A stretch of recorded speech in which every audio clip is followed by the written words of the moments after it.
Doctor ortho Ayurvedic oil और capsule, अब दर्द भी घुटने टेकेगा।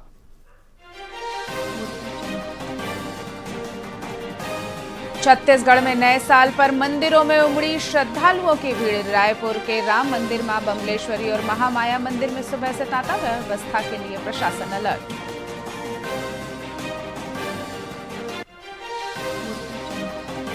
भारतमाला घोटाले में ईडी का शिकंजा। रायपुर महासमुंद में 9 ठिकानों पर छापे, 40 लाख कैश और डिजिटल सबूत बरामद। बैक डेट में जमीन बांटने का खुलासा।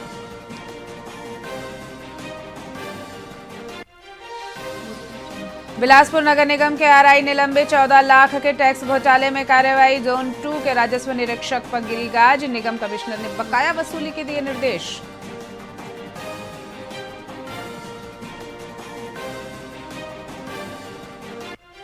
दिल्ली के फर्जी कॉल सेंटर का भंडाफोड़। बस्तर पुलिस ने 20 लाख की ठगी का किया खुलासा। बीमा पॉलिसी के नाम पर युवक से ठगी, 4 युवतियों समेत 5 आरोपी गिरफ्तार।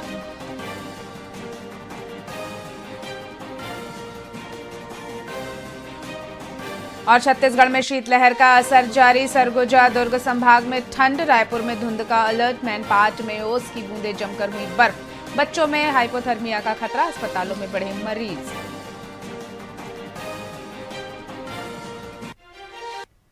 नमस्कार, आप देख रहे हैं वीआईपी न्यूज। मैं हूं आपके साथ डॉक्टर रानी।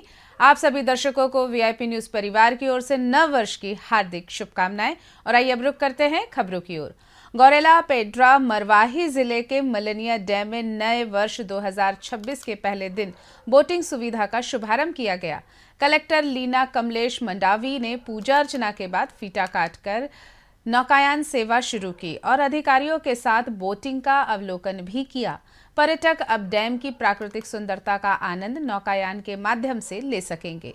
8 सीटर की 3 मोटर बोट और 1 शिकारा बोट उपलब्ध है। यहाँ ये सुविधा ठेका पद्धति से संचालित होगी। मौके पर जिला प्रशासन और पर्यटन अधिकारियों ने भी कार्यक्रम में भाग लिया।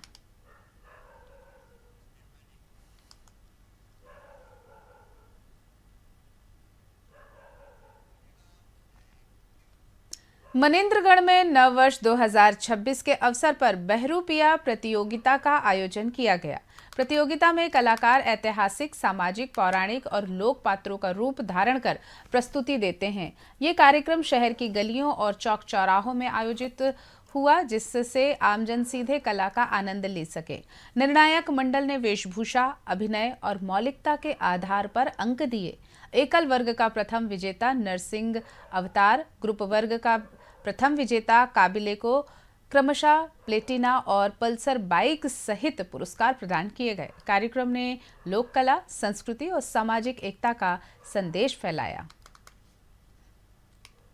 ये मनेंद्रगढ़ के लिए सौभाग्य के विषय है कि हजारों हजार साल हमारी जो पुरानी संस्कृति है, जो बहुरूपिया बनने का है, और ये संस्कृति अब धीरे धीरे विलुप्त हो जा रही थी। इसको एक प्रतियोगिता के माध्यम से यहाँ के सांस्कृतिक मंच के हमारे जो पदाधिकारी हैं, यहाँ के नौजवान हैं, यहाँ के व्यापारी हैं, उन्होंने मिलकर एक बड़ा इवेंट, मुझे लगता है कि ये हमारे छत्तीसगढ़ का सबसे बड़ा इस प्रकार का इवेंट होगा, जिसमें स्वतः स्फूर्त लोग सामान देते हैं, राशि देते हैं, स्वतः से भीड़ आते हैं और 50 हजार की संख्या में पूरा शहर में चारों तरफ लोग यहाँ उसको देखने आते हैं। और ये हमारे छत्तीसगढ़ के लिए और विशेष रूप से मनेंद्रगढ़ के लिए हमारे लिए सौभाग्य का विषय है। मैंने अपने पूरे करियर में बहुत से फंक्शन अटेंड किए हैं और देश के कई हिस्सों में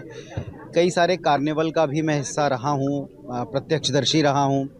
कई बार मीडिया में रहकर मैंने उसको कवर किया है। लेकिन एक बात मैं कहूँगा कि जो मनेंद्रगढ़ में ये जो आपने बहुरूपिया सम्मेलन किया, बहुरूपिया समाज एक भारतवर्ष में है जो इसी से अपनी आजीविका चलाता है। लेकिन बहुरूपिया 31 दिसंबर को साल के अंतिम दिन नए साल के स्वागत में मेरे लिए सिर्फ एक ही अनुभूति है जो मैं यहाँ से लेकर जा रहा हूँ। मुझे लगा कि पूरा मनेंद्रगढ़ और उसका कारोबारी समाज, विशेष तौर पर व्यापारी और बाज़ार से जुड़े हुए लोग, उन्होंने इसे एक पारिवारिक आयोजन बना दिया। मुझे लगा कि पूरा परिवार, पूरा मनेंद्रगढ़ मिलकर सेलिब्रेट कर रहा है।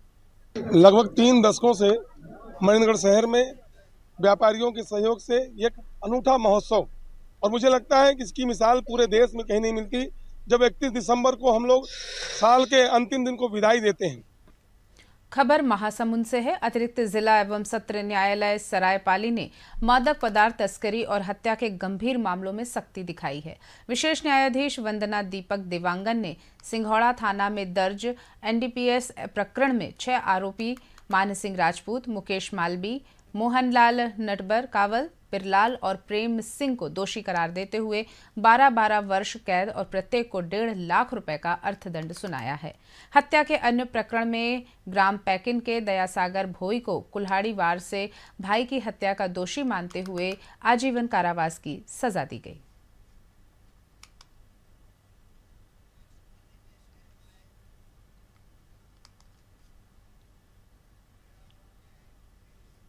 सरगुजा जिले के सीतापुर थाना क्षेत्र के ग्राम भारतपुर लकरातला में सड़क न होने की वजह से परिजनों को मृत आदिवासी युवक सुरेंद्र तिर्की का शव खुद खाट पर लाद कर कई किलोमीटर पैदल ले जाना पड़ा।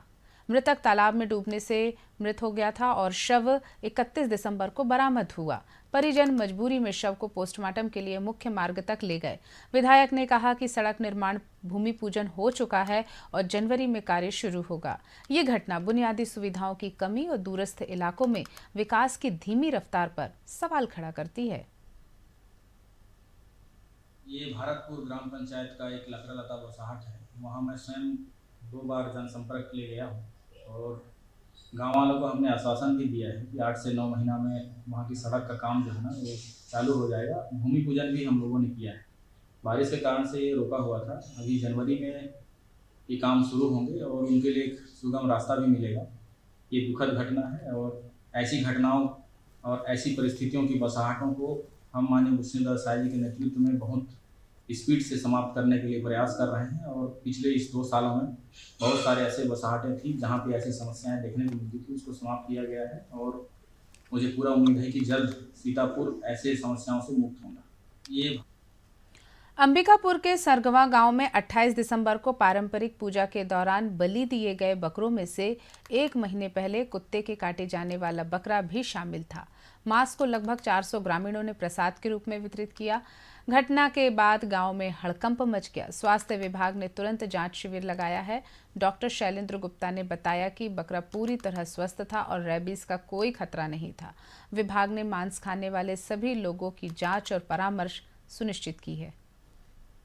यहाँ पर सीड के माध्यम से जब हमने देखा तो रेबीज को लेकर के लोग जनमानस जो है वो काफी शंकित था और उनको ये लग रहा था कि यहाँ पर रेबीज मांस में फैलने की संभावना है, जिसके अंतर्गत जो घटनाक्रम मालूम हुआ उसमें पता चला कि विगत 2 दिन पहले यहाँ पर एक भोज हुआ था जिसमें से 15 बकरे काटे गए थे और उन बकरों में से एक बकरा को पागल कुत्ते ने काटा था 4 महीना पहले। और चूंकि ऐसा गांव जन के द्वारा बताया जा रहा है कि पागल कुत्ते ने उस बकरे को काटा हुआ था, इसलिए उसका जो भी मांस का भक्षण किए हैं उनको रेबीज होने की संभावना है। आमतौर पर जैसे मान्यता रहती है कि रेबीज 100% फैटल है या मोर्टालिटी है, इसीलिए गांव के लोग जो थे वो डरे हुए थे। नव वर्ष के पावन अवसर पर छत्तीसगढ़ के डोंगरगढ़ में मां बमलेश्वरी के दरबार में भक्तों का विशाल संगम देखने को मिला। देश प्रदेश के कोने कोने से लाखों श्रद्धालु दर्शन के लिए पहुंचे। मंदिर ट्रस्ट ने पेयजल, बाथरूम, विश्राम स्थल, सीढ़ियों की सफाई और रोपवे संचालन सुनिश्चित किए। प्रशासन और पुलिस भी सुरक्षा और यातायात व्यवस्था में मुस्तैद रहे। पिछले वर्ष नववर्ष पर लगभग 3 लाख श्रद्धालुओं ने दर्शन किए थे और इस बार संख्या और अधिक होने की संभावना है। श्रद्धालु पूरे विश्वास और भक्ति के साथ नववर्ष का स्वागत कर रहे हैं माता के दर्शन के साथ। ये हमारा डोंगरगढ़ माँ धर्म नगरी माँ बमलेश्वरी की नगरी है। हम यहीं पर पैदा हुए, यहीं पर बड़ा हुए और आज का दिन तो हमारे लिए विशेष रहता है। बाहर से दूर दूर से यहाँ पर लाखों की संख्या में लोग दर्शन करने के लिए आते हैं। हम हर साल यहाँ माता रानी के दर्शन करने को आता है। बहुत बढ़िया रहता है, बहुत बढ़िया है। जय माता जी। और सभी प्रदेश के आज नए वर्ष की बहुत बहुत बधाई आप सभी को। आज बहुत अच्छा लग रहा है, खुशी का हर्ष है। 2026 आज माता रानी के दर्शन करने आए हैं। हम पहला दिन है आज पूरे परिवार सहित। बमलेश्वरी दर्शन में बहुत अच्छा है और आज बहुत सारे पर्यटक आए हैं। तो ये धार्मिक पर्यटन स्थल है, हमारे छत्तीसगढ़ का बहुत प्रसिद्ध स्थल है। और आज सुबह से ही मैं देख रहा हूँ कि काफी बड़ी संख्या में यहाँ पे पर्यटक दर्शन के लिए आए। मंदिर में बड़ी लाइन लगी हुई है। वही हमारा डोंगरगढ़ मां धर्म नगरी। खबरों में फिलहाल इतना ही। आप देखते रहिए वीआईपी न्यूज। नमस्कार।